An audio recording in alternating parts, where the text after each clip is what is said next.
Sir Topham Hatt's engines are proud of how useful they are. It makes them feel important, but none of them feels more important than Gordon. "Watch out," Gordon wheezed. "You'll get my paint all sooty." "Pulling freight cars is a sooty job," teased Salty, "but then you wouldn't know." "Of course not," Gordon huffed importantly. "Express engines don't pull freight cars. It wouldn't be dignified." "Dinghy-fried?" puzzled Percy. "What's that?" "Dignified," Gordon corrected. It means that someone's too big for his buffers," teased Salty. "Pah," said Gordon, and he puffed away.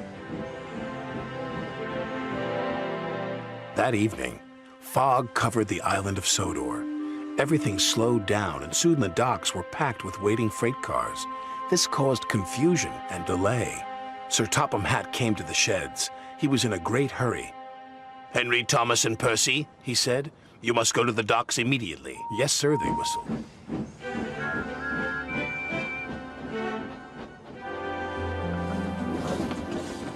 Then Sir Topham Hatt turned to the big blue engine. "You too, Gordon," he said. "I need a big engine to take the freight cars where they won't be in the way." "Freight cars?" huffed Gordon. He could not believe what he had heard. Gordon wasn't happy to be pulling freight cars. He waited impatiently while they were shunted into place. Hurry up, chuffed Gordon crossly. "Why the rush, Gordon?" asked Thomas. "If I must pull freight cars, then I'll show Salty how an express engine pulls freight cars," Gordon huffed. "Careful, Captain," Salty tooted. "You don't want to get too big for your buffers." But Gordon ignored Salty.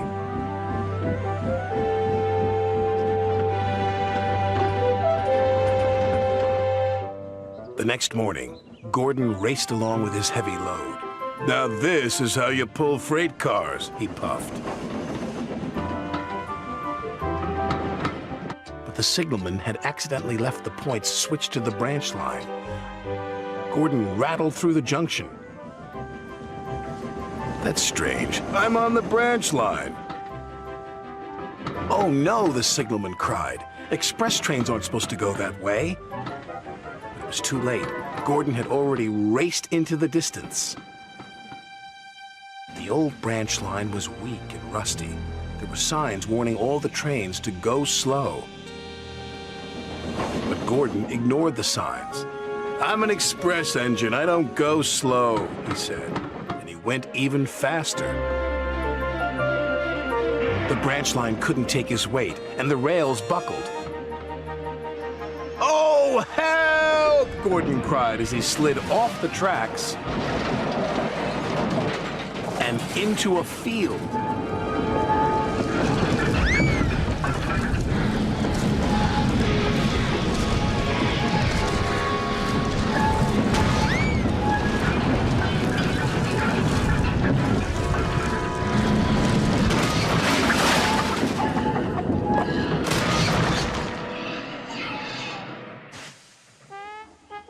No one was hurt, but poor Gordon felt very undignified.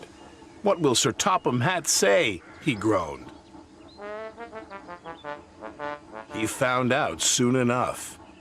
"Well, Gordon," said Sir Topham Hatt, "you wanted to show Salty a thing or two, and you've certainly done that. You've shown him how silly it is to ignore go-slow signs." "Sorry, sir," said Gordon, and he let out a sad wheesh of steam. Gordon was soon repaired and back at the docks ready for work, but he was very unhappy with himself. "Everyone makes mistakes," said Thomas. "Even you." "Salty's sorry he teased you," puffed James. "And I'm sorry I was too big for my buffers," chuffed Gordon. And all the engines gave a jolly toot. Even Gordon.